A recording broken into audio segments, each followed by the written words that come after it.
Welcome back, everybody. Ready for another deep dive? This time, we're switching gears a bit.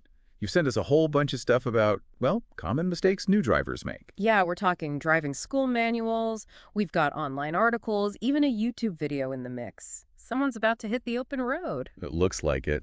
And you know what? You've handed us a gold mine of information to help them navigate those first few miles, Yep. safely and confidently, hopefully with a little less stress. Definitely, because let's face it, learning to drive, it's got its share of those you had to be there moments. We've all been there. Totally. And you know what I find fascinating? Driving.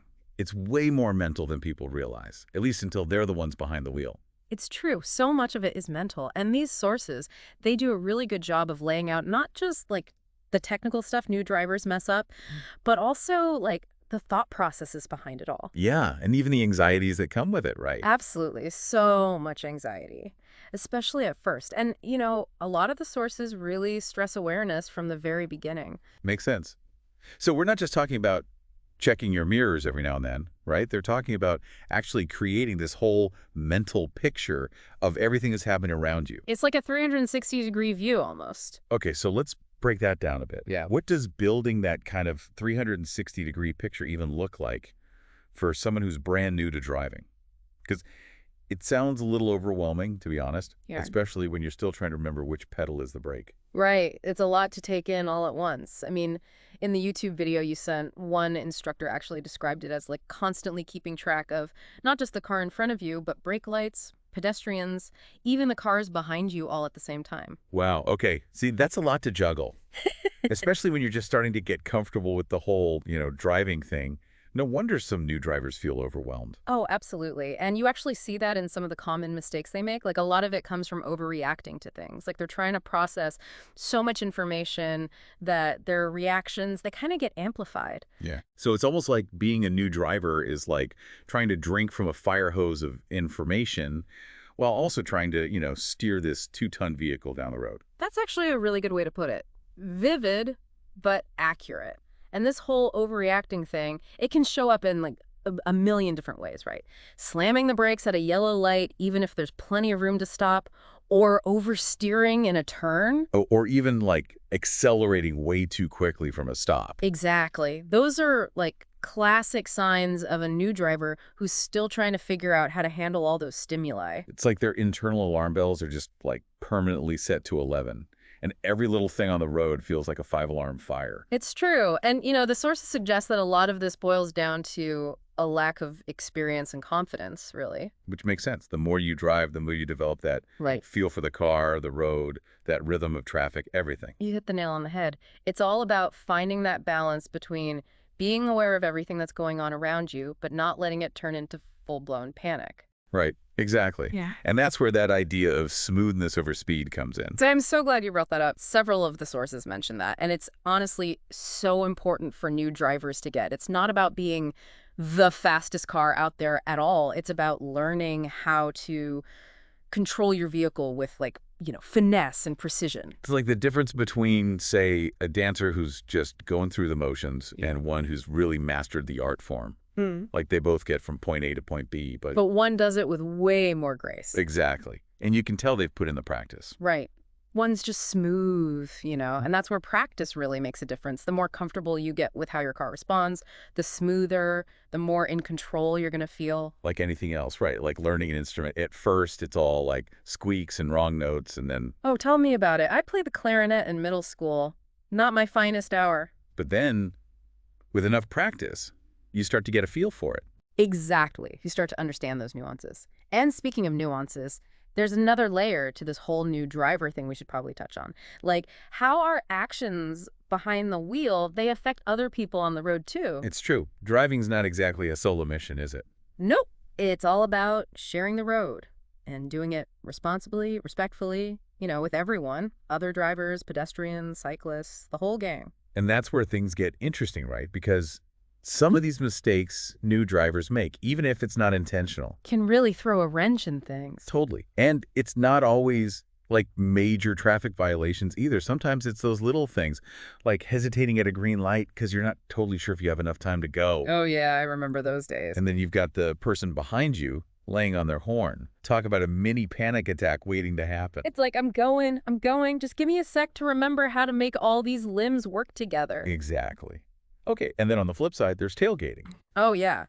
Which, as we saw in a bunch of those sources, not only is it rude, it's dangerous, especially for someone who's still getting used to things. It's so true. Because new drivers especially, they often misjudge those, like, safe following distances. Which just makes everyone nervous. You know, I actually had a driving instructor tell me once, he said, if you can't see the rear view mirror of the car in front of you, You're probably too close. way too close. Okay, that's a good rule of thumb. Yeah, and it kind of highlights the importance of not just reacting to what's right there in front of you, but like trying to anticipate what other drivers might do. Which is tough. That takes practice. So much practice. So much practice. Like you're learning this like unspoken language of the road almost. Right. Knowing when someone might be about to change lanes, when a pedestrian's thinking about crossing. Or like when that car in front of you with the dented bumper is going to slam on their brakes for absolutely no reason. You just know it. The struggle is real. Okay, so speaking of struggles, I think it's time to get into the why behind some of these common driving mistakes.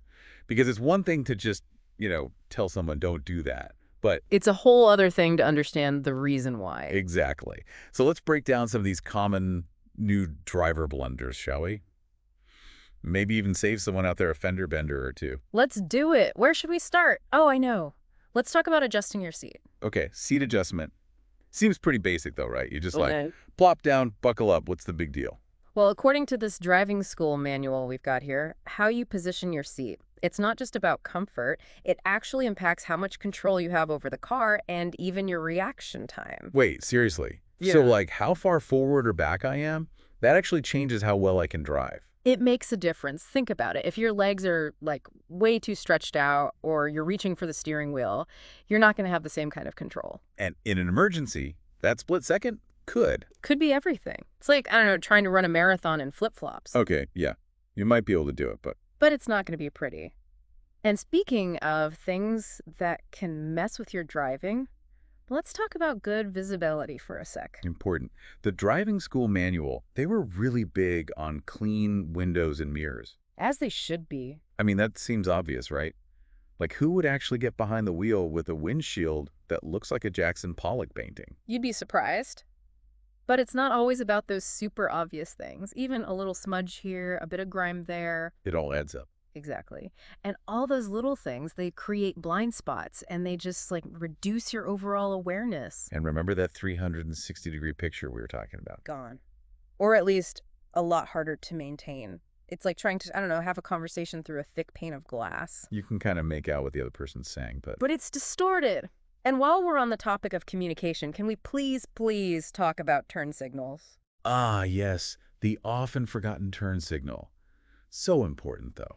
Essential. Both that Young Drivers of Canada article and the driving school stuff, they were very clear. Forgetting to signal, huge contributor to like misunderstandings on a road, accidents even. Because it's all about communication, Yeah. right? Letting other drivers know, hey, this is what I'm about to do, so you can adjust accordingly. Exactly. It's like having a conversation. You don't just like suddenly change the subject on someone without giving them a heads up. That would be rude. In a car. Could be dangerous. Okay, moving on to a topic near and dear to my heart. Tailgating. Oh, the bane of everyone's existence. Seriously, it's not just annoying, it's dangerous. Like we said, those sources, they all agreed, tailgating. Huge no-no. Because nothing says relaxing commute, like having the person behind you so close, you could practically count their freckles. And the worst part is, it doesn't even get you where you need to go any faster. All it does is up the chances of a fender bender. Facts. Okay, so we've covered seat adjustment, window cleaning, turn signals, and tailgating. What other driving faux pas did our sources flag as, like, new driver beware material? Oh, one that really stuck with me was driving with your tire pressure low. Wait, really? Yeah, the driving school manual, they emphasize that, I mean, I get that it's important, but, but you wouldn't think it would be that big of a deal. right. Compared to, like, texting while driving, low tire pressure just doesn't sound as, As dramatic. yeah. But it can be. It all comes down to physics. Basically, tire pressure, it affects how much of your tire's actually touching the road. Oh, okay. And when your tires aren't inflated enough, that contact patch, it gets smaller, which means less grip, you're less stable. And it takes you longer to stop. Especially on wet roads, it's like trying to walk on ice and socks instead of shoes. Okay, so you might be able to stay upright for a minute, but And one wrong move. you're going down. Exactly. And for new drivers who are still figuring out how their car handles in general, It could be a recipe for disaster. recipe for disaster. Okay, moving on. This one might not seem directly related to driving at first, but it can really mess with your head when you're new behind the wheel, not remembering your directions. Oh, come on, we've all been there. Who hasn't gotten lost a time or two? Or 10? For sure, for sure. But what these driving school materials pointed out was that being lost while driving, it adds this whole other layer of stress and distraction. Oh, totally. Instead of focusing on, like, the actual act of driving, you're trying to read street signs And glance at your GPS and second guess every turn. a lot. And that mental distraction. Prime breeding ground for miscues, slow reaction times. And potentially accidents. Exactly. So the takeaway here, if you're not using a GPS, take a minute, get familiar with your route before you head out. Right. And if you do get lost, don't panic. Pull over, take a breath. Regroup, figure out where you went wrong. So much better than, like, having a meltdown in the middle of traffic. Way better. Uh, Okay, what else do we have on our list here? Oh, this one's a big one. Accurately judging your speed and braking distance. Ah, that old chestnut. Even experienced drivers can trip up on that one sometimes. It's true, it's true. And I feel like that's especially important in, like, bad weather. Oh, absolutely. Rain, snow, ice. Or even just, like, on hills. Yes. Hills are tricky. Actually, one of the Reddit threads you said, there was this story about a new driver who totally misjudged their braking distance on a wet road. Uh-oh. What happened? Almost caused a huge accident. Which just goes to show those driving simulators they have in driver's ed don't always prepare you for the real world. Because the real world, kind of unpredictable. The real world does not mess around. So yeah, it's one thing to read about like speed and braking distances and all that, but until you're actually out there doing it, feeling how long it really takes your car to stop, especially in less than ideal conditions, This is not the same. not even close. Okay, ready for one more? Yeah, me. Intersections.